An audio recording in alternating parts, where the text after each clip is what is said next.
En esta clase vamos a ver scopes. ¿Qué significa? ¿Qué cosas podés hacer con este tipo de tecnología en lo que serían servidores de DHCP?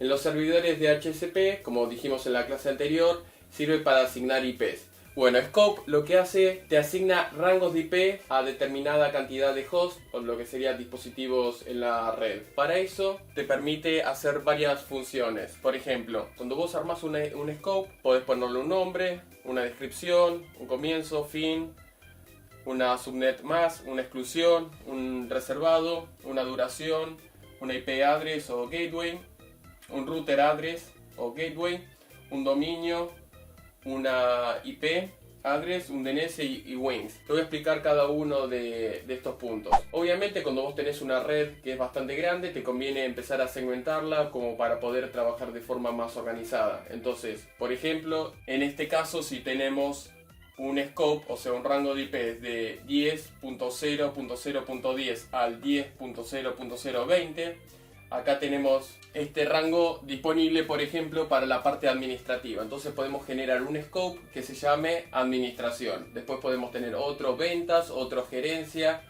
y así sucesivamente. Entonces de esa manera podemos trabajar de forma más ordenada. También esto te sirve para poder trabajar en la red de forma más segura para que gente no se te pueda llegar a infiltrar en la red. Entonces, cuando uno genera un scope, lo que te conviene primero es empezar con un nombre, poner un nombre al scope, al rango de IPs. Entonces, de esta manera vas a poder trabajar mucho más organizado. En nuestro caso, por ejemplo, si en la parte administrativa, que es el rango de IPs de 10.0.010 al 20, podemos ponerle administración. Entonces generamos un scope con ese nombre. Después el tema de la descripción es la siguiente.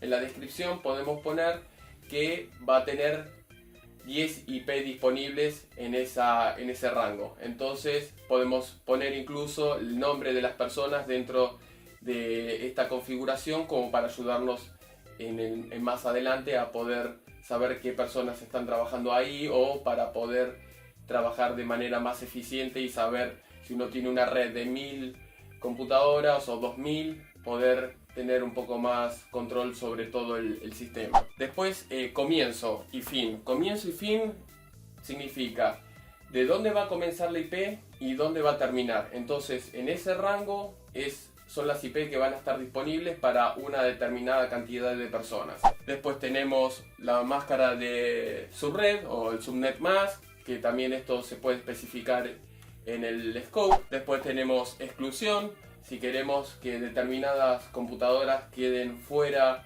del sistema. Después también podemos tener reservados, o nosotros podemos tener, en este ejemplo que te voy a dar ahora, por ejemplo 10.0.0.50 al 10.0.0.70.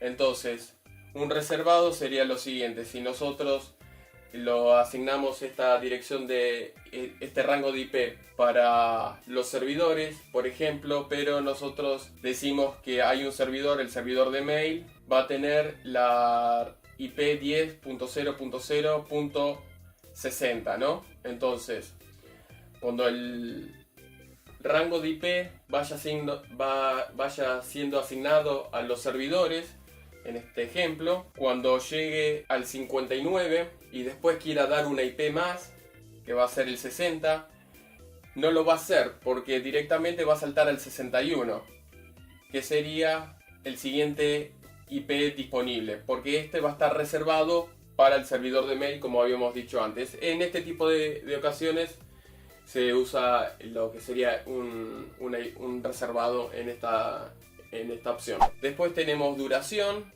que la duración es por cuánto tiempo cada computadora va a tener una IP determinada.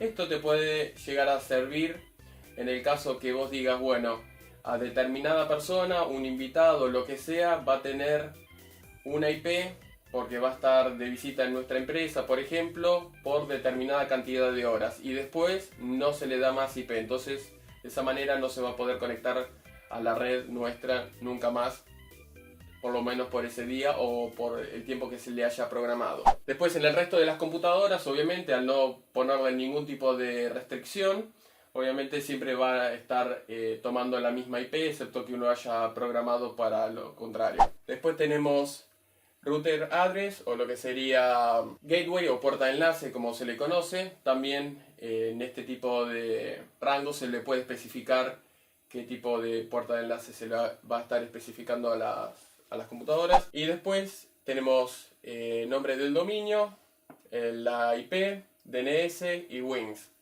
Todo ese tipo de cosas también se puede llegar a especificar en los scopes.